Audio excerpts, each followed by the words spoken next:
Hello hi மக்களே, நான் சுதா சமையலேருந்து பேசுகிறேன். பீட்ரூட் வறுவல் வாங்க பார்க்கலாம் எப்படி செய்யலான்னு. பீட்ரூட் வந்து பொடிசாக அரிஞ்சு வச்சுருக்கேன். அதுக்கு தகுந்த பூண்டு போட்டால் நல்லா டேஸ்ட்டாக இருக்கும். வெங்காயம், தக்காளி, மிளகாத்தூள், மஞ்சத்தூள் எப்படி செய்யலான்னு வாங்க பார்க்கலாம். இப்போ வந்து கடுகு சேர்த்துக்கலாம்.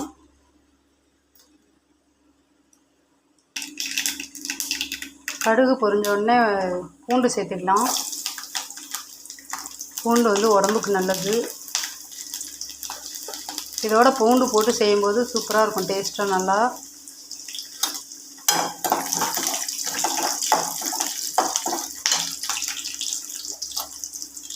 அடுத்து வெங்காயம்,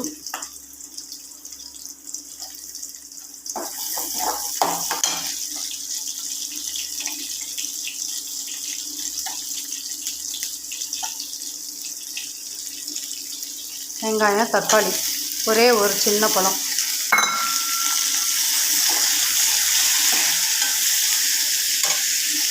அதுக்கு தேவையான அளவு உப்பு,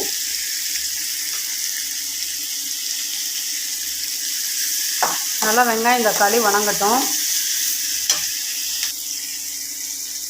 சும்மா ஒரு 2 பீட்ரூட் தான் சின்ன சின்னதாக அரிஞ்சிருக்கேன்.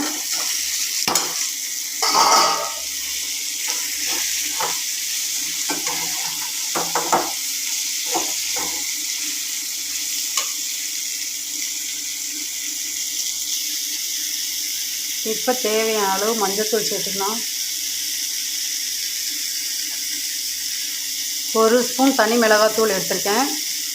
உங்களுக்கு காரத்துக்கு ஏற்ற மாதிரி நீங்கள் சேர்த்துக்கீங்க.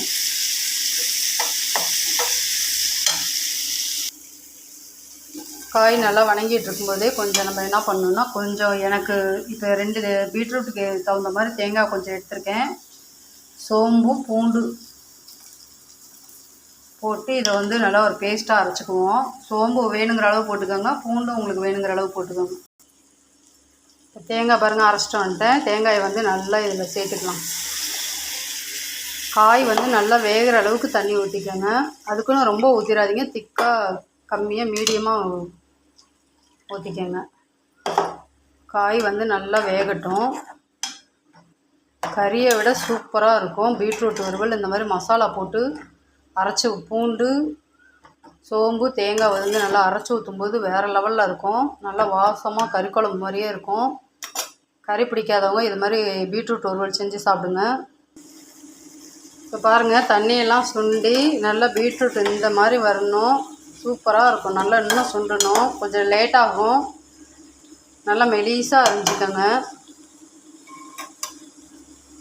நான் கொஞ்சம் பெருசாக போட்டுட்டேன் இன்றைக்கி.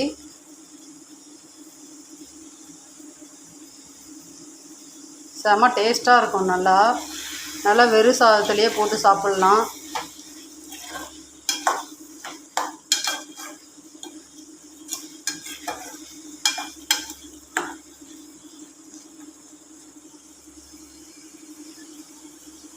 இந்த பக்குவத்துலேயே நீங்கள் எடுத்து சாதத்தில் போட்டு சாப்பிட்ணுன்னு நினச்சிங்கனாலும் எடுத்துக்கோங்க. இல்லை இன்னும் கெட்டியாக வேணுனாலும் இன்னும் கொஞ்சம் நேரம் வெயிட் பண்ணுங்கள். சூப்பரான சுவையான பீட்ரூட் வறுவல் ரெடி ஆயிடுச்சு. எல்லாம் பிடிச்சிருந்தா சுதா சமையலுக்கு ஒரு லைக் பண்ணுங்கள், ஷேர் பண்ணுங்கள், கமெண்ட் பண்ணுங்கள், பெல் ஐக்கானை கிளிக் பண்ணுங்கள். ஓகே, பாய்.